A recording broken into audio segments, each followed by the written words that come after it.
The investigation team found their tent, but it was ripped. It looked like someone had torn the fabric from the inside because the threads were sticking out. It seemed like the hikers inside got scared and tore the tent to escape. There were some footprints as well, both from shoes and bare feet, imprinted in the snow.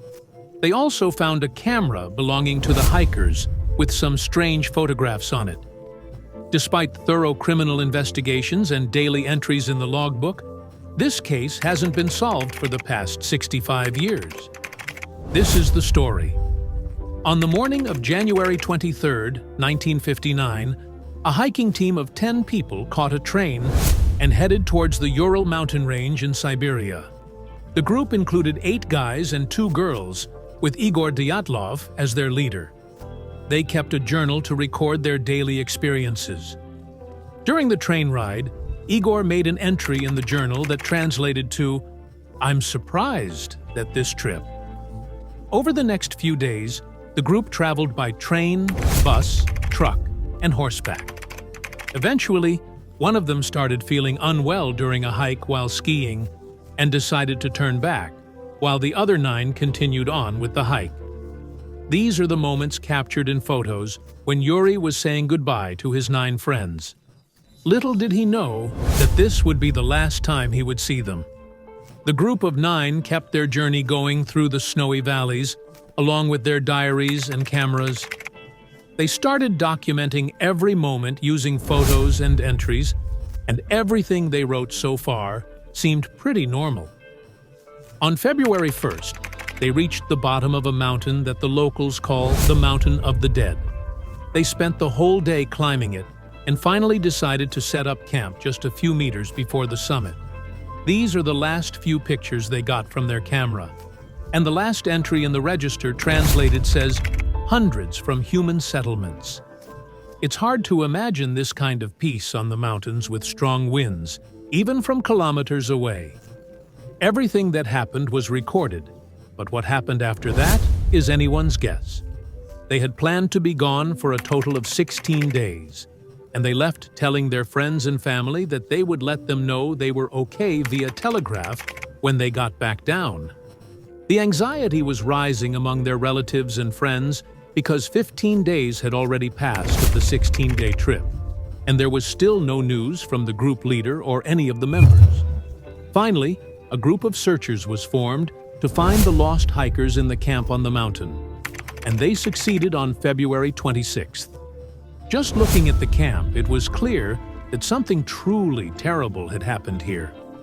The tent was covered with a thin layer of snow, and all the hikers' gear inside was in perfect condition.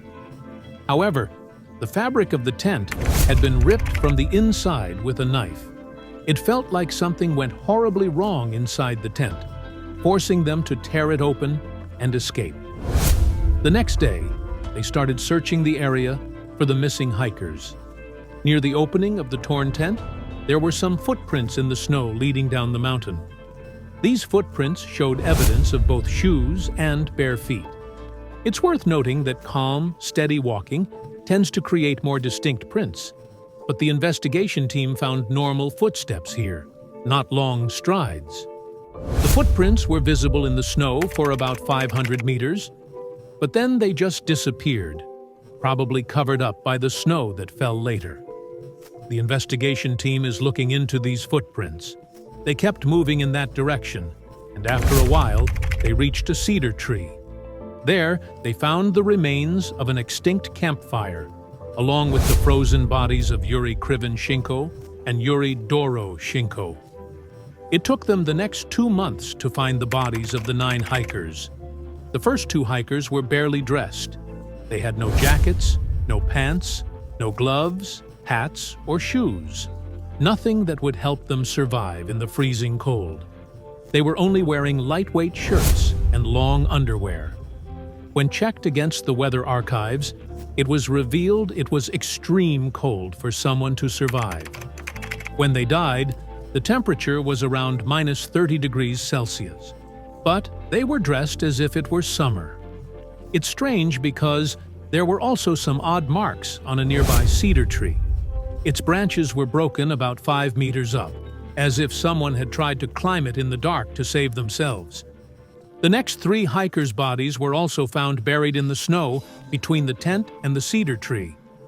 These people were found in slightly warmer clothes compared to the previous 2, but they also had shoes on.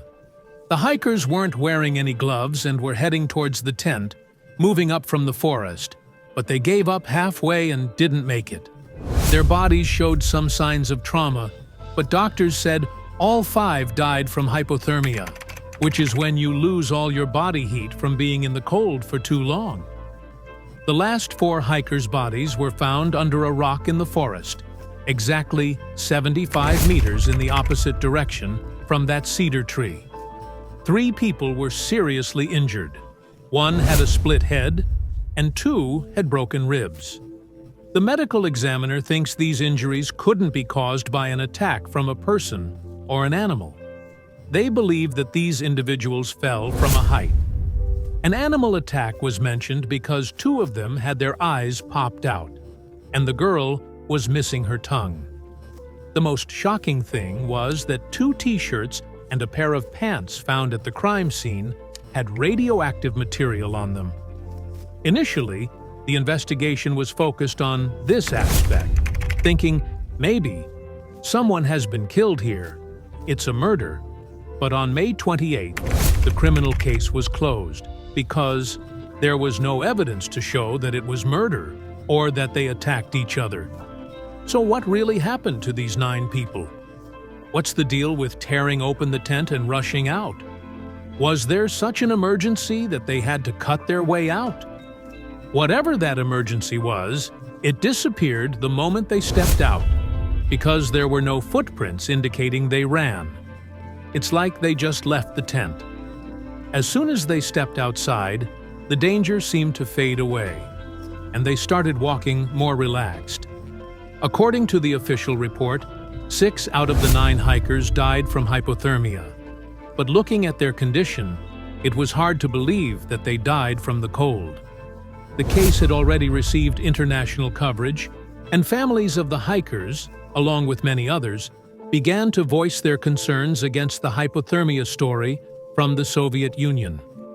They believed that the Soviet government was covering up the real reasons behind the hikers' deaths, especially since radioactive particles were found on 3 of the bodies. Everyone's attention turned to the nuclear test. This was during the Cold War between the Soviet Union and the United States, and just a few years earlier, the US had dropped atomic bombs on Hiroshima and Nagasaki, giving the world a glimpse of its power. After that, the Soviet Union also started conducting several nuclear tests. People suspected that the Soviet Union had secretly conducted a nuclear test on this mountain, and the radiation from it had caused the deaths of 9 hikers. Now, they seem to want to brush this off by blaming hypothermia for the case. The investigation team is looking into it. She was looking at it from different angles, and at one point, an avalanche was even considered as a possible cause of the incident. It's possible that they felt an avalanche during the night and panicked, leaving all their tents behind. But the avalanche theory didn't really sit right, because if there had been an avalanche, the thin layer of snow covering the tents would have been a lot thicker. Plus, the group leader Igor Dyatlov was an experienced hiker and skier. He wouldn't set up camp in a place that was at risk of an avalanche. After the incident, there were over 100 expeditions, but none noted any conditions like that.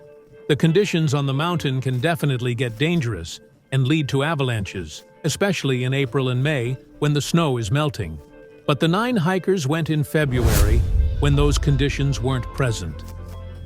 This is the last photo taken by a hiker's camera, snapped the same night the incident occurred. It looks like it captured some kind of light, but the camera couldn't focus properly in the dark. Because of this photo, a new theory started to emerge. Some people believe it may be something unidentifiable in the sky. Look, if it was a UFO or a meteor, then something would have crashed there. If they can find dead bodies under the snow, why isn't there any wreckage from whatever crashed? The real truth behind that last photo has never come to light either. So, our main question remains the same. What really happened at Dyatlov Pass? Why did they tear the tent from the inside? How did some of the hikers get such serious injuries? And why were they wearing such thin clothes in such cold weather when they were all experienced hikers? To find out the truth, we head towards that tent. Actually, the first link in the chain is from a photo taken a couple of nights ago that shows an exhaust pipe sticking out of the tent. This exhaust pipe and the stove, which the group leader Dyatlov made himself, were used on the night of the incident because cooked food was found inside the tent. It's possible that when the exhaust pipe was closed, some burning coals were left inside, which could have caused the fire to flare up again. When the tent was found, the exhaust pipe wasn't attached, so if there was a fire, the smoke wouldn't have gotten out.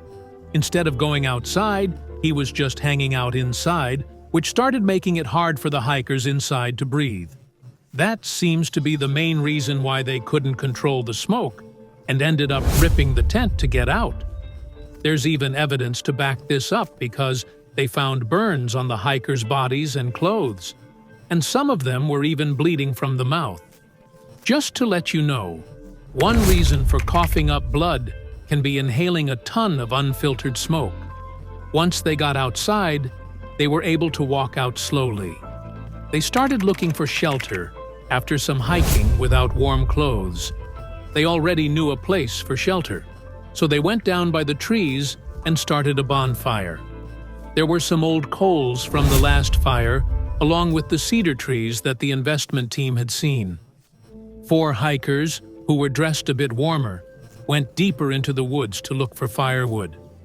That's when a small avalanche triggered on a rock, and they ended up getting hurt, falling onto the stones.